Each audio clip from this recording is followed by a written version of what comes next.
Ngayon nga pala i-review natin yung isang keyboard na nakita ko dito sa Shopee at in-order ko na rin etong Xiaolang K68 wireless na keyboard. Tama kayo nang narinig, wireless na po. Tapos ito pa yung malupit, red switch po siya. At nasa 1,200 plus ko lang nga po pala siya nabili. Oo, kanino lang ako, syempre Xiaolang K68. Titingnan nga pala natin dito kung approve nga ba sa akin or hindi etong keyboard na ito. At syempre guys, opinion ko lamang nga po pala to. Watch the full vlog to find out. And welcome nga pala sa ating vlog sa JB Unboxing and Review.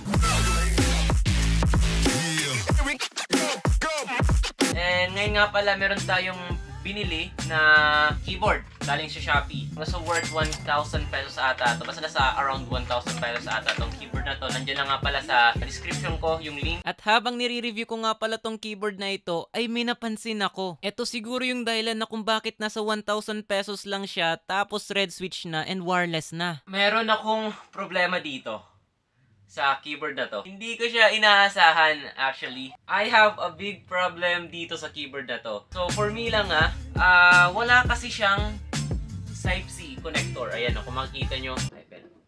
Ayan, okay na. May binigay nga pala sa akin yung kapatid ko na AAA battery kasi alam nyo kung bakit? Dahil wala siyang AAA battery tapos de Bluetooth daw siya. Oh yeah. Ang main power source nito or ano pa man is sa battery. Okay, hindi siya yung parang kino-connect mo tapos ilalagay mo sa computer then okay na, tapos na. So ngayon lang ako nakaranas ng ganito.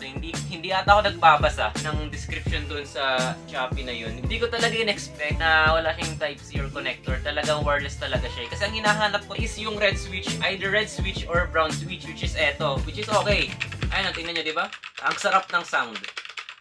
Malupit na sana. Try ko nga sa aking iPad kung gagana siya. Tapos sinetap ko na nga pala yung keyboard sa iPad. Tapos guys, hindi siya gumagana pala. Naku! Ano ba naman to? Hanggang sa na-realize ko na ako pala yung may mali.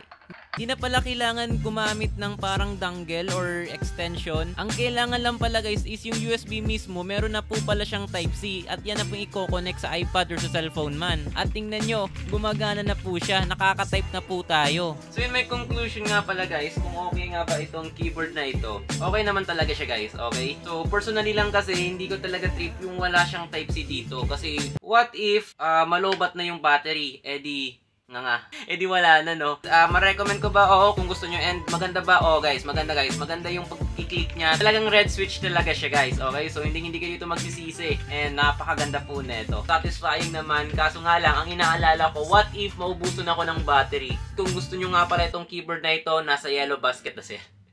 Nandyan lang nga po pala sa description natin yung link. At syempre, dahil patapos na tayo, huwag nyo nga pala kakalimutan na mag-subscribe and i-click yung notification bell. At syempre, i-like nyo tong video na ito kasi why not, diba? Pang-suporta na rin sa atin. Worth it ba or hindi?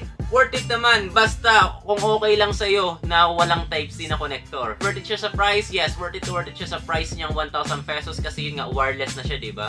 And red switch pa. Alam nyo guys, red switch, brown switch, yan yung isa sa mga pinaka-mahirap hanapin sa mga budget prices ng keyboard. Kasi most of them is blue switch talaga, yung maingay. So yun lamang, and peace y'all.